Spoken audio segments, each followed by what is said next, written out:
All right. Thank you, Michelle, again for the countdown that the internet never gets to see. Come see her countdown. At least come for that. So anyway, hello internet, hello YouTube or Facebook or whatever. Anyway, hello people in here. So, Broken and Remade this week. I'm going to speak initially about a real life experience. I don't always use specific stories about recent events in my life. I like to use a lot of Bible. This is a church-based teaching. Not church-based, Bible-based is the correct way to say that. And but I had a real life instance this last weekend that kind of brought about this message, and it has to do with a really, really, really bad night.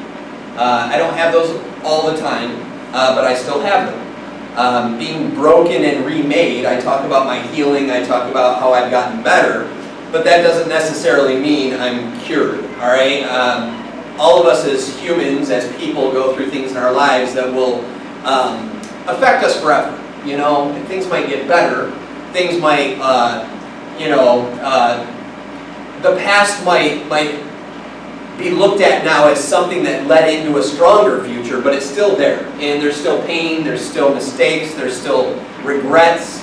I used to have a kind of a mantra that I would never live with regrets. All right? Well, life didn't allow me to live that one out because I regret a lot of things. And it's okay to regret. That's okay. Some people will tell you get over it or it made you stronger. Just forget about it. It's the way it should have been.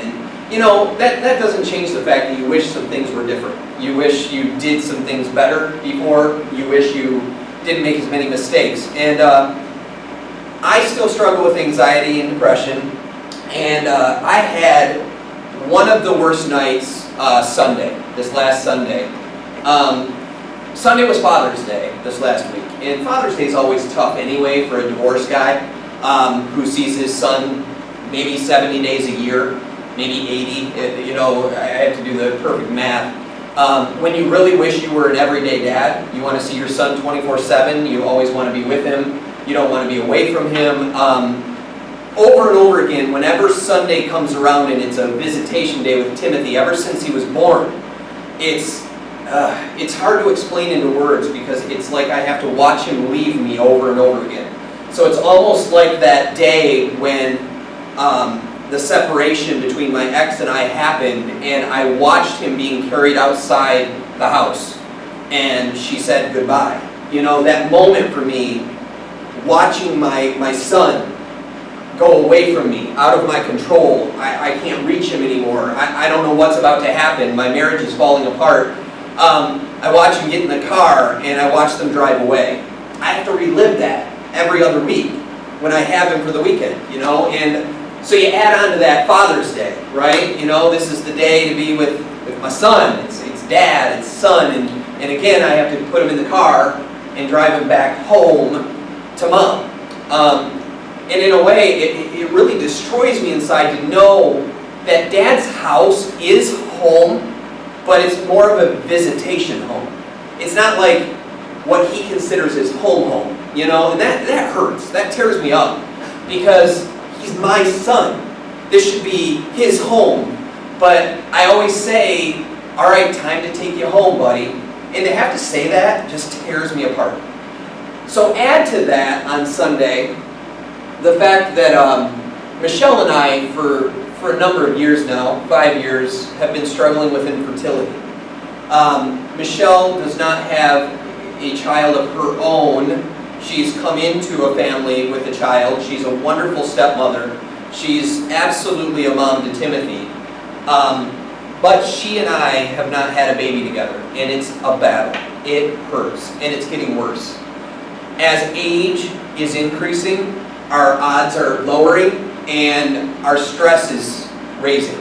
And in the Crane household lately, it's been tears and depression and pain about this baby situation because as it is, we have a 5% chance scientifically, according to doctors, and every year that passes, that percentage gets a little weaker, all right? Now I understand with God, I have a 100% chance, right? I mean, if God wants you to have a baby, you'll have a baby. I know all that, okay? I get it. I understand it's in God's hands. I know God's the one that opens the womb. God's the one that supplies that child. But that doesn't take away the pain. That doesn't make it just go away, all right? So recently, Michelle had to make a decision where I love this woman for the strength she has, because what she does is she's been working in our church ministry all these years, all right? She's put her time and effort into the church ministry of nursery work. And every Sunday school hour, I'll be in here, we call it Renew at our church. I'll be in here teaching, she's in with the babies. Everyone knew Michelle would be with the babies. Michelle would be with the babies. Well, Michelle has cared for a lot of babies through these years, all right?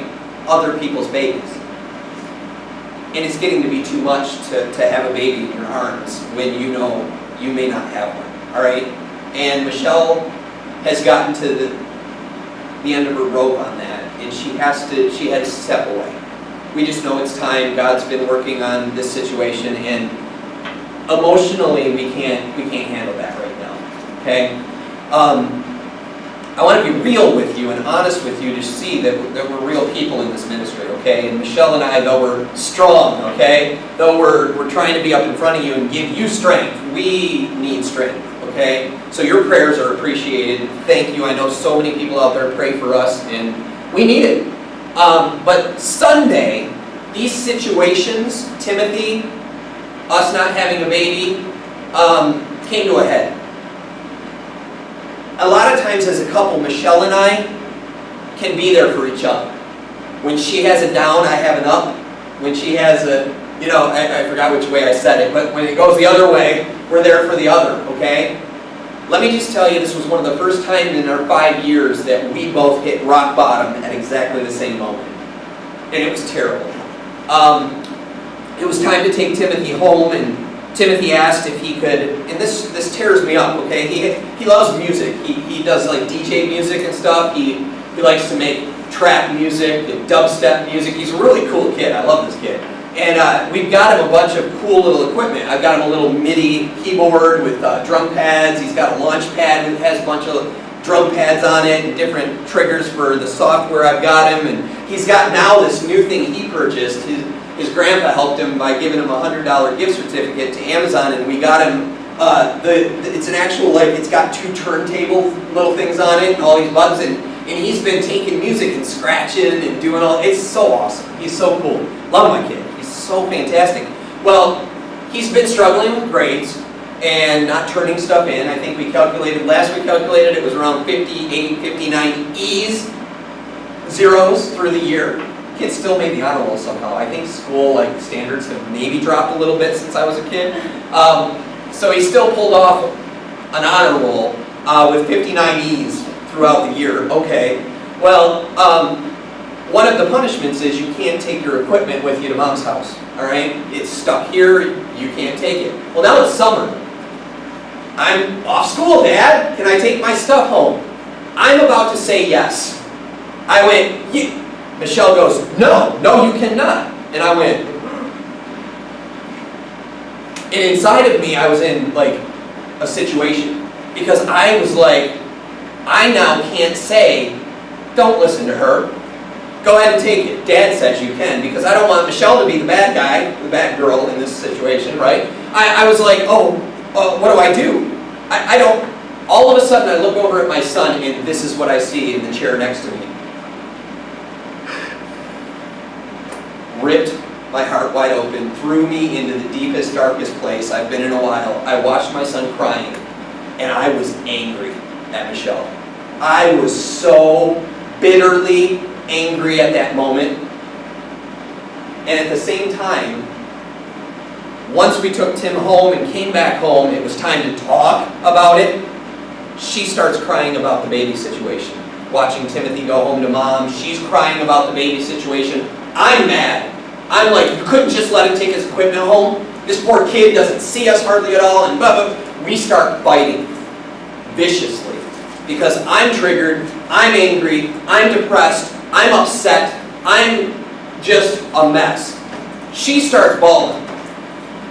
she comes over to me, sits next to me, and I'm like, oh no, don't sit next to me. I don't want her anywhere near me. I gotta be honest, all right? Though we look really lovey-dovey all the time, right? It's the Crangs, it's Bob and Michelle. She does that cute little Bob Crang. Well, let me tell you, sometimes that Bob Crang is real when we're at home. And I want you inside our lives. Do you get that? I'm opening the door right now to a situation. I've asked permission, by the way. I'm not going to die later for sharing this story. I've already asked. I wanted her to get away from me so bad. You ever felt that way towards a loved one? Just get away from me. I don't want to be near you. Get away from me. She, as a woman, needs a little bit more nurturing than that. She is in her depression needing to be helped. I'm in my depression needing to get away from everybody that exists on this world. She snuggles up on the chair and she's like bawling. And I'm sitting there hard as a rock just as far as my face. I'm just like, just brutal face like this, like, get away from me, get away from me, get away from me. That's what's going on inside of me. I'm like, don't touch me. I know what's next. You're going to lay your head right on this shoulder. Don't touch me. Guess what happened? That head touched my shoulder and she was crying. And I'm like, feeling tears on my shoulder. Do you know what I did? Like any good husband, do you think I maybe wrapped my arm around her and said, fine, I'll just do this? No, you know what I did? I sat there, just cold-faced, letting her cry on my shoulder, thinking, I hope she's done soon. That's honest. It was a bad, bad night. You ever need to get away?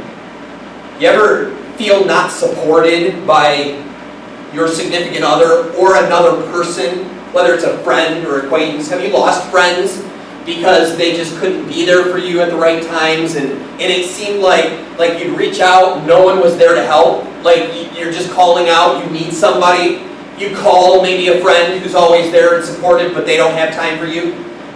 You go to maybe a psychiatrist or a psychologist or someone and you get a little counseling and you try to get some help and you walk away feeling empty, like you just got nothing from these people.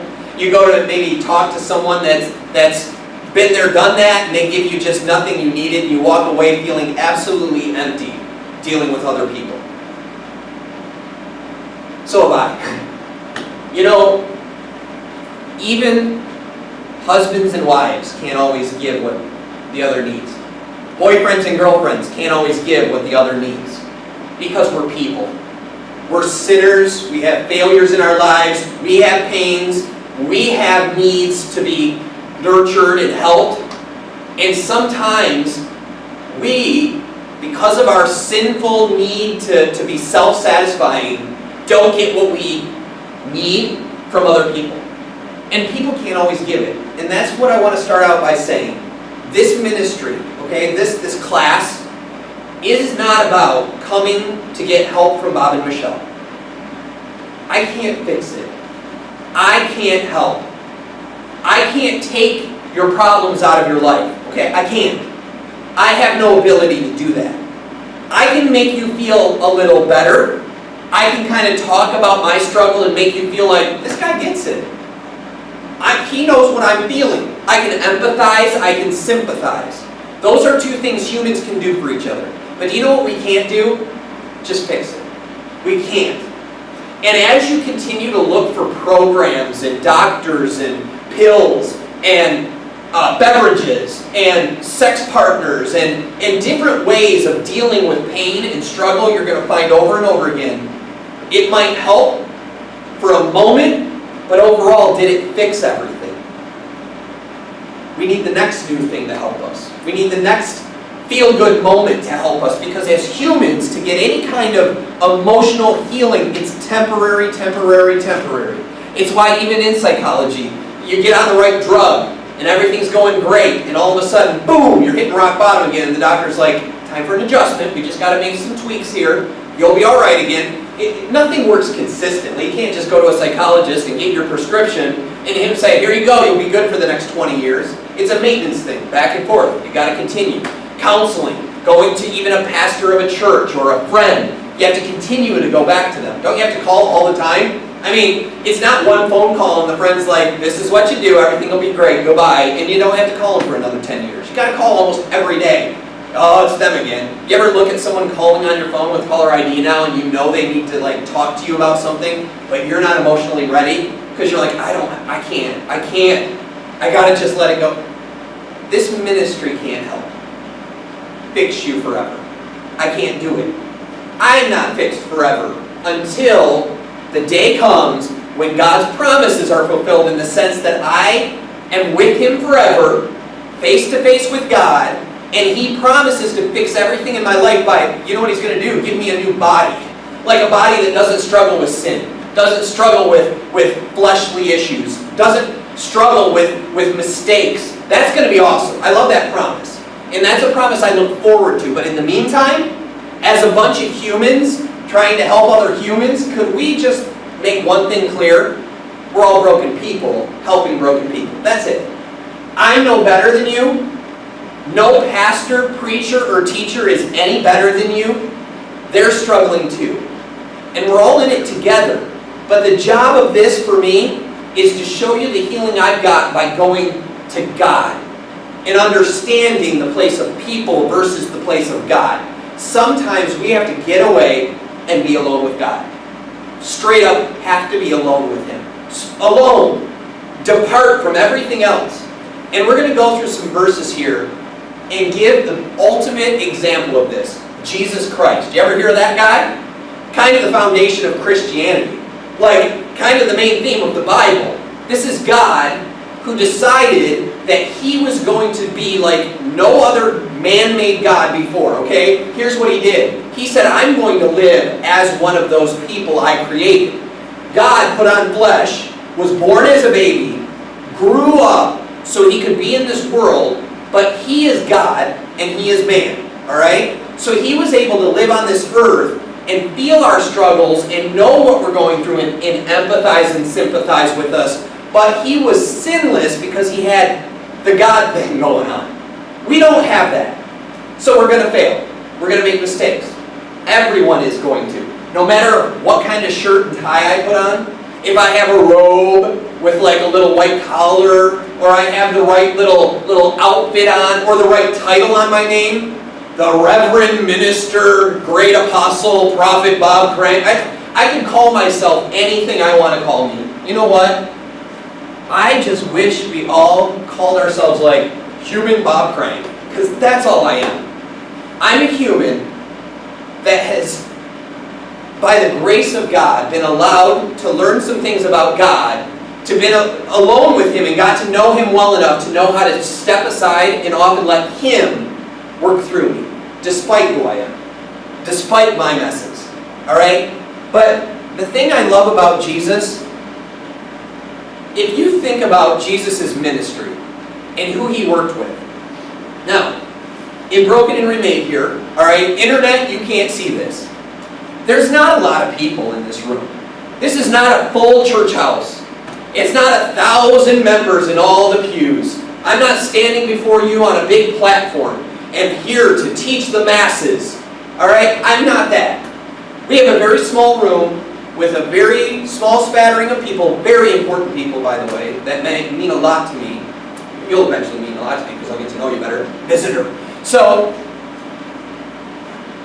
it doesn't have to be this big thing because Jesus, I love this example, He had the masses that would come out to see Him. He'd go out to the sea and they'd gather around the beach, right? They'd all watch Him. He'd go up on the mountaintop and they'd all gather around in the fields. One time He fed 5,000 of them because they didn't have any food and they'd been listening to Him all day. And ultimately though, what I loved about Jesus is He really kept His inner circle of the ones He really discipled and got in their lives small. Just 12. 12 young men and Jesus. That was the core of His working.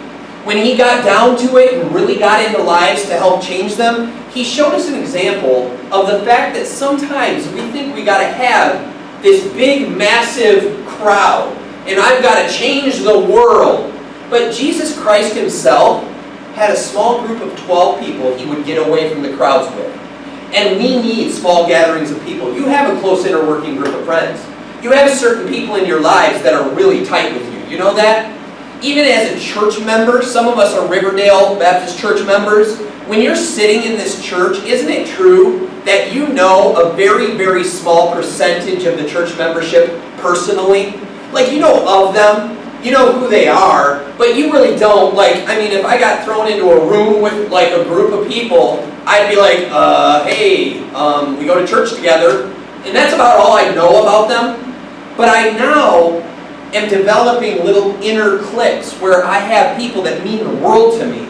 And as I'm growing, I'm getting more and more of them, and it's awesome, but I can put personal time into people's lives that I need to do, and I don't get overwhelmed because as a human, I can't take on the world and solve the world's problems. Jesus gave us this wonderful example of getting with a small group and working with them, and, I love this, oftentimes he'd look at those 12 people and say, you go over there, I need to get away. I got to be alone. Even Jesus had to go be alone with God, the Father. He had to just step away. And we're going to look at those verses and we're going to concentrate on the fact that oftentimes it's okay to need to be alone. Because here's the beauty of God. He wants you personally one-on-one with Him. He doesn't want any person to get in the way between you and Him. He doesn't want anyone to be more important to you than He is. Not a husband, not a wife, not a child, nobody should be as important as God. And if you're spending more time with people than you are with God, I want to encourage you to understand that you need moments alone with God. Because if He's alive, which He is, according to what I read in my Bible and how I teach, I believe God is alive, and He is personal, and He knows everything about you, and despite all the problems you've had, no matter who you are and what you struggle with, He promises He will love you no matter what, and accept you into His family just by His grace and free gift of His Son dying on the cross. That is so awesome, that's all it takes. And I can now go personally to God. That's what He wants. You know, oftentimes God will allow people in your life that will fail you, to fail you, so you can see that the only one who won't fail you is God. Has a person ever failed you? Yes. Will they continue to? Yes. Are you possibly putting too much effort into getting all your happiness from a person? Probably. Let's read some verses. So we're going to start out in Mark. Mark chapter 1. It's towards the end of Mark chapter 1. The things we're looking for is the times Jesus needed to get away from everybody and be alone. And we also are going to look for the times that Jesus, had to spend talking to God. I mean, He is God. He is the Son of God. And He, on earth, needed every moment He could to get away from everybody and go talk to God. That's our example. So here it is, Mark 1, verse 32. That evening, at sundown, they brought to Him all who were sick or oppressed by demons. All right, understand when Jesus came to this earth, they found out very quickly that He had divine powers. He would go into a town, people would be raised from the dead, people would be made whole. Like blind people started seeing, and people who were sick were getting healed after years of being sick, and people got wind of this. And they started bringing all their sick people. Like, I mean, if I found out there's a guy walking down the street that can cure any problem, I'm bringing anyone I know with a problem. I mean, come with me to Genesis, come to me to Hurley, come on Jesus, let's go. I want to bring all these people to you, you need to heal them. And so here it is, it's evening at sundown. Now, mind you, it's already been a whole day. So I'm imagining I'm getting tired by now. And Jesus did get tired. You don't understand, He had human traits like us. He felt what we felt. So at sundown, that's when I want to go home and kick my feet up and relax. It's been already a day. I mean, a lot of us who are here tonight, thank you for being here because I know you've put in a day and you don't want to be out. I mean, you're sitting in a church and it's hot outside, I would rather be sitting at home with a video game controller in my hands right now. I mean, personally, as a human, fleshly guy, that's what I'd want to do. But I understand, sometimes I battle this flesh here, and it says, and the whole city was gathered together at the door. Oh my goodness, that would set my anxiety right off. You know what? I have such high anxiety that if anyone knocks on my door, unless I know UPS has an out for delivery going on, if I hear my door knock, the first thing I want to do is run to the bathroom, shut the door, and lock it. I'm not touching that door. I don't know what happened to me. There used to be a day I'd run to the door and open it. Hello, who is it? Now, if I hear a knock, I am diving like someone's about to throw a grenade in my house. I just don't even want anything to do with it. So here, it just happens to be a whole city gathered together at the door. So it's like, sun's going down, I'm tired, here comes the whole city. Listen, if the whole city of Flint showed up at my door, well, first off, you're probably going to have to meet me at the hospital because I'm going to be dead. Because Flint City's not the city you want at your door. There's some good people here. I love Flint. I love Flint. But if the whole city showed up at my door, I'm not thinking I'm getting out very healthy. And it says, and he healed, in verse 34, many who were sick with various diseases. Okay, it's the whole city and a bunch of them are diseased. Okay, good. Now I've got the whole city of Flint and the most diseased of them all standing outside my door. I'm a little stressed, okay? And it says that he cast out many demons. And he would not permit the demons to speak because they knew who he was, all right? So it's so cool. Jesus actually knew people were demon-possessed. He would cast the demons out, silence them, because Jesus didn't want to advertise. He wasn't doing this to be like, hey everybody, brag about me, tell everybody who I am, because his time wasn't ready yet. See, he needed to continue his ministry work up to the cross where they would kill him, not understanding who he was. So he was like, all right, demons, shut your mouth. And they shut their mouths because he created everything. He is the all-powerful one. He didn't allow these demons to talk because they knew who he was. And listen here. So now it's the morning. And rising very early in the morning. Man, poor guy. He just had a whole city all night long at his doorstep, healing diseases, casting out demons. Now he has to raise up really early in the morning while it was still dark. I'm imagining, what's that, maybe 2 hours of sleep? I don't know what he got. And it says, listen, he departed and went out to a desolate place. I just got goosebumps thinking about how awesome that would be. Because you know what? I am a person who needs to get away sometimes. I need to close off the world. I need to just go be alone. I hate to admit this, but my favorite spot is on my bathroom floor. Isn't that sad? In the morning, a lot of times when I need me time, even at night, I will go in the bathroom. You think this is going to get gross, but it's not. I will go in the bathroom, I will turn on the shower and let the shower run, and then I'll lay on the gross, grimy bathroom floor. And I'll just listen to the sound of the shower, and sometimes I'll even put a towel over my head and just lay on the floor. Isn't that just strange? But that's my desolate place. That's my getaway. I've got to go somewhere. And oftentimes when I go there, do you know what ends up happening just by nature because I'm alone in a desolate place? It says here in verse 35, and there he prayed. We need to pray, but sometimes we need to get away to pray. And I didn't mean for that to rhyme. Maybe my son can set that to music, but we got to get away to pray from everyday life because that's where God wants us, alone with him, away from the mess. And that's what I have to do sometimes. In that moment when Michelle needed me most, I couldn't be there for her because I needed to get away. You know where I wanted to be? On the bathroom floor. Sad to say, but that's where I wanted to be. I wanted to just be there with the fan running, the shower running, and just close the world off. I used to be in my deep, dark depression moments when I was at my worst, and my favorite thing to do was lay in the bed and just have covers over my head and just feel like the world doesn't exist. You ever been there? You ever just try to shut the whole entire world off? I have. But the key here that we need to start working on is not just shutting the world off. Shut the world off, but then open the world that's like waiting right there. God. That's where he wants to meet with you. A lot of us, especially newer Christians and people who haven't been in the church long, actually even people who've been in the church long, who've been taught the wrong way, don't even know how to pray. Like, they don't even know. That was one of the things the disciples asked Jesus when they were alone with him, is like, hey, teach us to pray. Like, we keep seeing you do this. You keep, like, disappearing on us, and we see you're over there just, praying or doing something, and we don't understand. Teach us to do that. You ever feel like that? Like, I don't know how to talk to God. What do I say? Have a conversation. Just get away with God.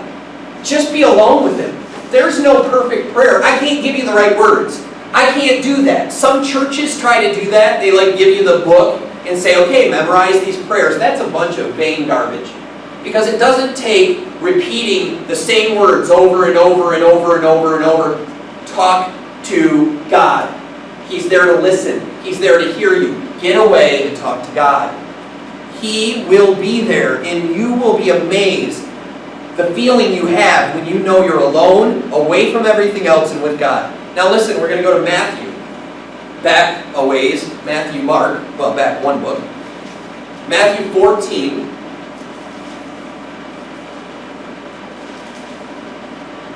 And this is starting in verse 21. So Matthew 14, verse 21. This is where I'm talking about those 5,000 people. All right, that's talking about men. And then it says there was also women and children. So there's 5,000 men, and then whatever wives and sons and daughters are out on the field or on the hill with them are there too. He ends up feeding all of them. And so he gets all this food and starts breaking it and passing it out. All the disciples run around and give food to everybody. And listen in verse 21. And those who ate were about 5,000 men, besides the women and children. And listen to verse 22. After I just fed 5,000 and I did all this work and I get this. I get what's about to happen.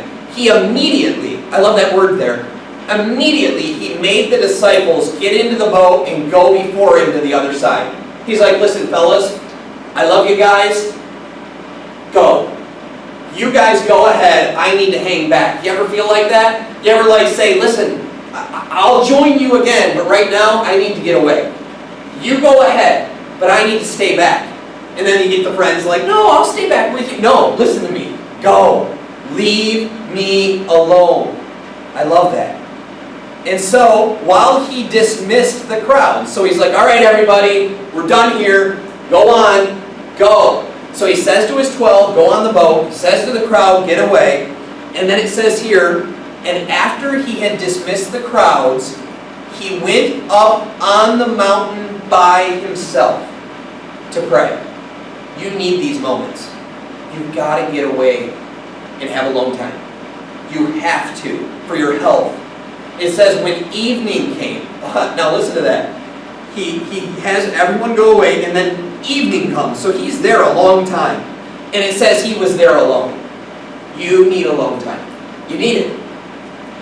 You need to be away from your problems and people sometimes. That's okay. Don't feel guilty about that feeling. Sometimes we get guilty.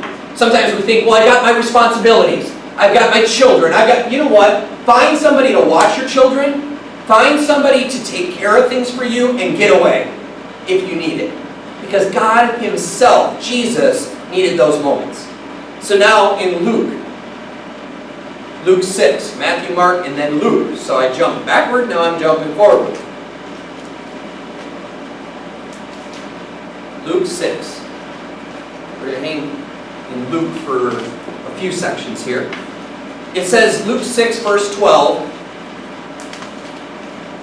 in these days, he went out to the mountain to pray, and all night he continued in prayer to God. That's Jesus. He had to go to a mountain, and it says all night long. You know, sometimes you can't just get away for 5-10 minutes. You've got to get away for a whole night. Have you ever had your problems mount up so bad that you knew you had to sleep, and it wouldn't be better until tomorrow? I've been there. I knew I will not be better until tomorrow. It's going to be a whole new day. I need a new day. Here Jesus is, and he needed an entire night. It says all night But he didn't sleep. He didn't shut away the world. You know what he did? He opened his world to God. Some of your moments you've had with God have been alone in your room when the lights are out and it's time to go to bed. You ever notice that sometimes? Like, that's when you get thinking about things. Sometimes our minds get away from us at night, right? But oftentimes, if I'm considering things about God, or I'm like, all right, help, oftentimes it's when I'm alone, shut away in bed. Because all the problems now, all the distractions are out of my way, and it's just me in the dark, and that's when I feel something. And that's when I call out to someone. And that night before I actually accepted Jesus into my life, like the night before, I had one of the worst moments ever. And I was alone in my bedroom. And I wanted to die. I was like, I want to kill myself. But at that time, I was so scared to die. Like, I wanted to, because I didn't want my life anymore. But I was scared to die because I didn't know what was next. Because I'm like, I don't want this anymore, but I don't know what's next, so I don't know if I want that either. So I got all kinds of scared. And I sat there that night, alone, in my bedroom. And you know what? I started calling out to whoever and whatever you are. That's how I started talking. I'm like, listen, I don't know who you are, but I know there's something. Because I could feel that. I think almost everyone, if not everyone, at one point in their life, has that feeling of like, there's something. There has to be something. And when you have that feeling, cry out to that something or someone, because I did that night. And I said, if you show me who you are, I will not just kill myself. What I'll do is, I'll end my life for me and give it to you. You can have it. I said, that'll be my way of killing myself. Because I don't want my life anymore. You can have it, whoever you are. I challenge you, if you've never prayed that to whoever or whatever's out there, do it. Because when you do that, you're surrendering for the one who controls everything. And it's so awesome. But those moments alone at night, respond to those feelings. Speak. Talk. I didn't mean to make it sound like speak. I feel like a dog, but have a conversation. Even if you don't know him yet, even if you don't understand him yet, talk. He can hear you. He is there. And say, I want to know you. I need to know you. Those moments when you're alone and you have that feeling, go with it. We all feel it. You have to respond. And as you respond to a little bit of it, more and more comes. The light gets bigger and you understand more and more. And it's eventually, the idea is that you would come to a saving knowledge of Jesus Christ, of who Jesus Christ was and what he did for you. You would know you're a sinner. You would know that you can't do it on your own. You can't do enough good to beat the bad because you need it more than yourself. And Jesus came to live on the earth sinless and fulfill the requirements that God had of the law. So we wouldn't have to because we can't. And then by grace we can just accept that gift. As you grow and talk to him, you learn that more and more. It gets ingrained in there and you're like, I get it.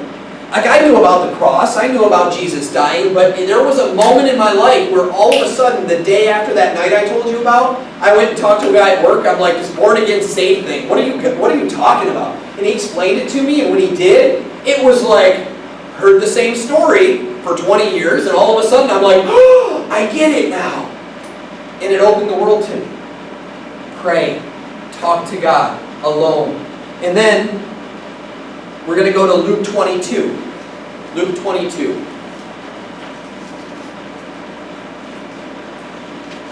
All the way down in verse 39. Way down there.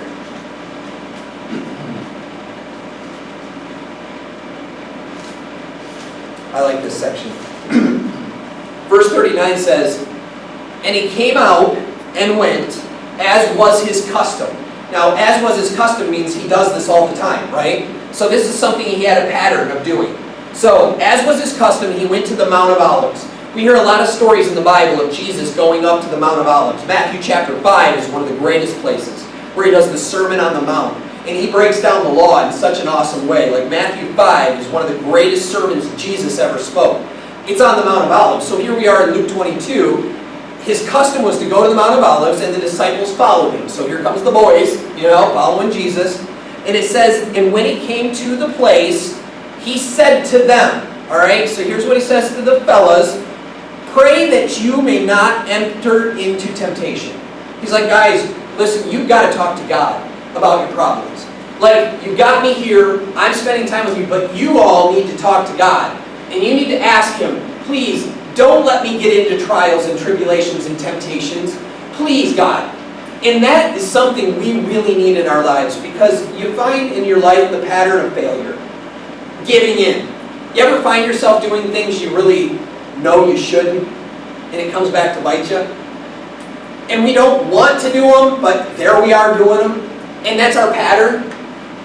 You must be in a constant state alone with God, asking Him, please, please, please don't let me fall to this stuff. God, I need you, I need you, I need you. Because that's something I get away from sometimes. I don't do it every day. It's not my pattern or my custom like Jesus here is like, guys, get in there and do it every day. Do it all the time. And then, right after He says that to the fellas, He withdrew. So He left them. He's like, all right, guys, you need to get with God. So Jesus even steps away and says, all right, guys, go talk to the Father. I'm going to walk away and go over here. So Jesus Himself showed them how important it is to talk directly to the Father. See, Jesus gives us that ability to speak right to God the Father because of His death on the cross. We now can go directly to God. There was a time where if we tried to step foot before God the Father, we'd be struck dead. Because under the law, the Jewish law, if you walked into the holy temple where God's glory dwelt, you would drop dead. Unless you were a high priest and you went through all this like certain ritual and stuff to go in there. But once Jesus died on the cross, it ripped open the curtain that was between us and that place, and it now allows us to go right to God the Father and talk directly to Him. And what's really cool here is Jesus is like, guys, you need to start praying not to enter into temptations and trials, okay? I'm going to head over here, go be with the Father. Even Jesus showed us that. I love that. And He was away from them about a stone's throw. Now, I don't know whose arm it was. Like, I'm sure there's some guys that couldn't throw as far as others. I would like to think it's maybe Peter. Peter was kind of fiery and maybe he could get a good throw in. I don't know what the stone's throw is, but he went away. And what did he do? He knelt down and prayed. So there's Jesus. He's like, guys, go get with the Father. I'm going over here. Even Jesus said that. That's why I'm here to tell you, don't put your faith in Bob. Don't put your faith in Michelle. Don't put your faith in your friends. Because even Jesus had to step away from the disciples and say, go be with the Father. I'm here to tell you the same thing. If you want healing, if you want help, you need to get it directly from the divine source, God the Father. Jesus allows you to Him. Now Jesus is like, there you go. Talk to the Father. See, a lot of times people, when they pray, I'll hear them say, dear Jesus, dear Jesus, dear Jesus. That's great. That is great. You should talk to Jesus. But can I tell you something? Your prayers should say, dear Father. Because you're being allowed to talk to the Father by the Son. Talk to Jesus, thank Him for what He did, but understand who you're really talking to. You're talking to God the Father. Dear Heavenly Father, dear Heavenly Father, our Father who art in heaven. Isn't that how it begins, that prayer? We're talking to God the Father, and Jesus is stepping aside and saying, go on, talk to Him. He's your daddy. That's awesome. I love the fact that God is my dad. He will listen to me. There is not one thing my son will say that I will not hear. Well, sometimes after he talks a lot. Man, okay, that's a lie. I'm not as good as God. But my son talks too much. But I love the fact that God the Father will listen to every single word I have to say. And He loves me like no dad could ever love me. He is my real dad, and He will listen to me. I love it. But it talks there about getting away and being alone. Now, Luke 5. We're almost done. We're getting there. We're getting there. I'm watching the time. Luke 5. I know I went backward again. Sorry if you have OCD or any kind of ADHD situations like I have. We went backward to Luke 5.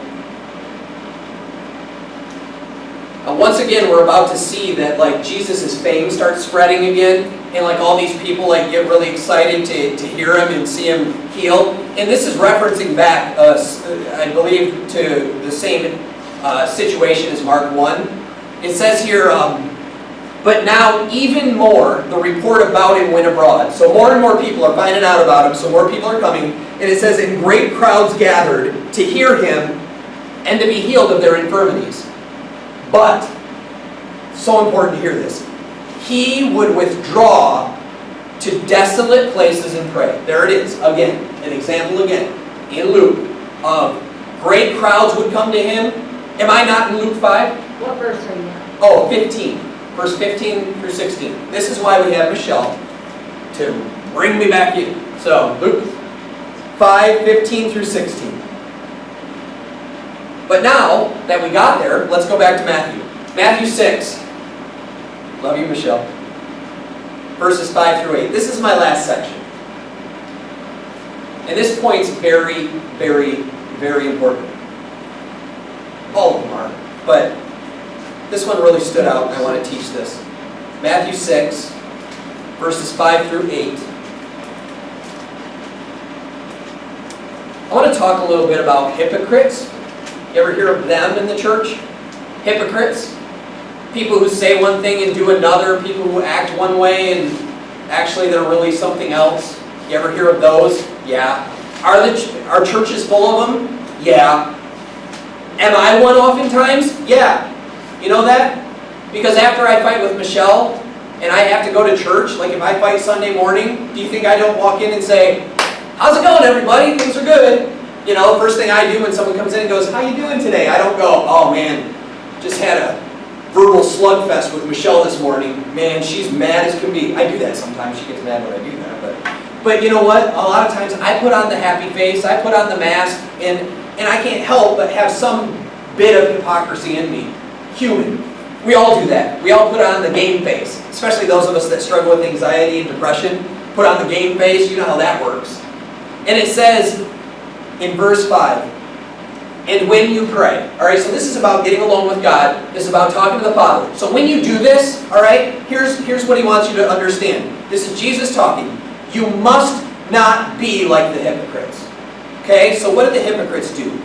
They love to stand and pray in the synagogues, which were the churches at that time, and at the street corners, that they may be seen by others.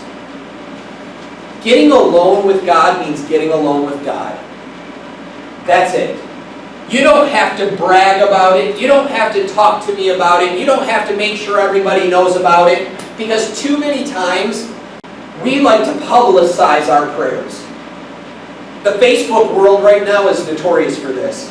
How many times does somebody post something on Facebook and you see in the comment section, my thoughts and prayers are with you. I'm praying for you and your family. Prayers to you. Pray, pray, pray. I'm praying. I got you. I'm doing this. I know many people are sincere when they say that, but I also know many people are making sure their comments in there so everyone else who comments sees their comment. That's straight up. I pray for you. You know that? I pray for people.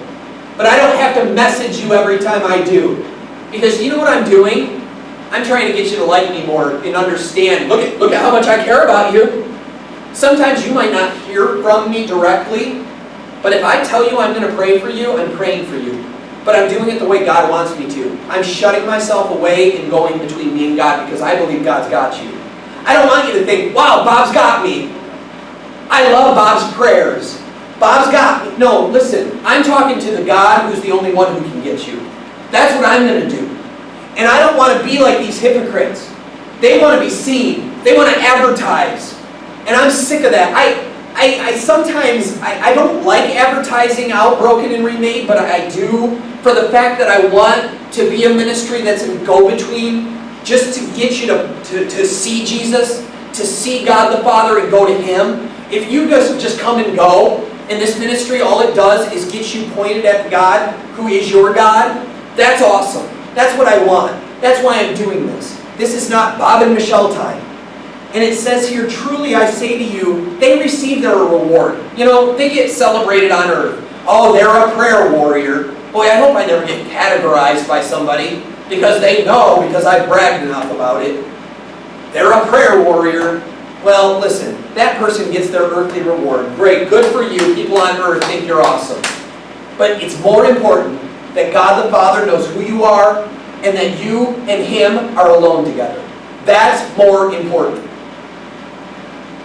And it says, but when you pray, in verse 6, and this is my little bathroom time, okay? It says, but when you pray, go into your room and shut the door and pray to your Father who's in secret. You get that? It doesn't have to be this big earth-shattering public display. Look how holy I am, everybody. I am Bob, the preacher man, and I'm speaking to God, my Heavenly Father. Sometimes those public prayers get so goofy. You're talking to some guy before church and he's like, dude, what you been doing? How's it been, man? Oh man, the weather's been good. And then they get called on to pray, and they're like, yeah man, okay, hang on, I gotta pray. Dear gracious Heavenly Father, I come before you today. It's like, who are you? What are you doing? Are you not you now? Come to Him in secret. He knows who you are. You don't have to hide who you are. You don't have to put on these fancy words. God's got you just as you are, who you are. He knows your words. Do you question Him? Do you doubt Him? Tell Him, God, I don't understand you. Why are you letting me go through this? What's wrong? Did I do something wrong? Are you not treating me fair? Talk to Him. Be you. In secret. It's between you and Him. And it says here, and your Father who sees in secret, He'll reward you. That's where you're going to get your blessings and your rewards and your life getting turned around. In secret, like behind the scenes. That's how God heals. That's how God fixes you. It doesn't have to be this big public display, but He's going to chip away when you're alone with Him, when you're in secret with Him. I need you guys to get alone with God, because that's what's going to help you. Not a person, not a program. And it says, and when you pray, in verse 7, don't heap up empty phrases as the Gentiles. Do you understand Gentiles are non-Jews at the time? They weren't part of the Jewish community. Okay, so what they like to do was do their empty phrases. And that's that thing where we say the same things over and over again. Dear Heavenly Father, thank you for this day. Dear Heavenly Father, thank you for this day. Dear Heavenly Father, thank you for this day. Okay, He's got it. Do you repeat it over and over again? Do you just regurgitate the same things over and over again? Or do you talk to God? Do you have a conversation with God? If I woke up every morning and looked at Michelle and said, hello, lovely wife, you look beautiful today, she'd be like, oh, thanks, Bob, and then 3 weeks later, every single day, I woke up and went, good morning, Michelle, you look beautiful today. Good morning, Michelle, you look beautiful today. Good morning, Michelle, you look beautiful today. She's like, keep doing it, I like it. No. But you know what, after a while, she's going to be like, seriously, Bob, okay, stop. That's enough. So's God. Can you talk to God? Can you just converse with God? And it says here, for they think that they'll be heard for their many words. You ever feel like you don't have the words to say to God? That's okay. Say 3 things to God if you have to. Just talk to Him. If you don't know what to say, tell Him. Hi God, I'm here, but I have nothing to say to you. But I just want you to know I'm here. He'd love that. He would love that. That's the relationship He wants with you. And it says, do not be like them, for your Father knows what you need before you even ask Him. You get that? God already knows you. He just wants time with you. There's some things that Michelle tells me, I know she's going to tell me, like every day, it's the same thing sometimes. But you know what? I just like hearing it because I like to have time with her. You know your loved one, you know your friends, and sometimes they say the same thing over and over again, but you love it. Because, Juan at work, there's a guy at work named Juan. I love Juan. He calls me B.O.B. I love that he calls me B.O.B. And you're laughing because you know how Juan would say it. But listen, I will hear it from across the room. And I know the first thing coming out of Juan's mouth, the first thing, every single time I see him, it'll be like this. B.O.B. B.O.B. I know it's going to happen. But do you know what happens inside of me when I hear it? I'm like, yeah, that's Juan. That's my buddy. That's my friend. And it makes me feel so good. He can repeat that over and over again. I love that. And you know what? He doesn't need a whole lot of words. I expect him to say it. But you know what it is? It's the fact that Juan and I have that moment where it's just me and him, and he's like, B.O.B. And I'm like, yeah, what's up, Juan? Sometimes I'll say J1. I don't know. It's just what I like to do. But Juan's my buddy. I love Juan. Hi, Juan. I hope you're watching this. If you're not, you should be. You should be. All right, anyway. So, I'm about done. Bob's not perfect. Michelle and I fought like you wouldn't believe Sunday. And can I tell you something on Sunday? Those thoughts of, I hate my life, were just all up in my brain. I hate my life. I hate my life. I hate my marriage. I hate my family. That happens. You know that? Isn't that stupid? What a stupid thing. No, I don't. I love my life. I love my family. I love it all. But man, when you're in that throw of depression, man, I'm that guy too. We're just human. The beautiful part about being human, though, is that there's a God who created all of us who loves us as we are, as humans. He accepts us as we are, as humans. In our failures, He will welcome you. Get alone. Get away from the crowd. Get away from anyone else and just talk to God. If you don't know Him, ask Him to get to know Him better. Say, hey, listen, I don't know you, but I want to. Talk to God. I'm here to point you at Him, not this ministry. Let's pray. Father, thank you so, so much for just letting me be here. I don't get this at all. I don't. I had a horrible Sunday. I fail so many times in my life, and I don't understand how anyone can get up here and teach anybody and act like they have no problems. I don't get it. Father, I pray that you just clean out our churches of hypocrites. You clean out our churches of false ministers and false preachers, and that, Father, we will have a revival of people being real, and that you will be the one that gets the glory. I'm sick of these pastors and preachers who make these big names for themselves, and they do it for themselves. The glory needs to go to you. I know there's some big name people out there, though, that do love you, and they do it for you, and that's great, Father. Only you can judge. Only you can be the one. But I pray, Father, that you let me be real, you let Michelle be real, and everyone in here that hears this message and gets out there can just go be with you. And you're the most important thing in this world. Thank you so much for letting us be here. I love you so much. In Jesus' name, I pray this. Amen. Michelle, you got anything to add? No? All right. I love you. Sorry we fought. Serious. I didn't mean it. Anyway, this is a later moment, so goodbye, Internet. Get out of here. Gotta be with my wife for now.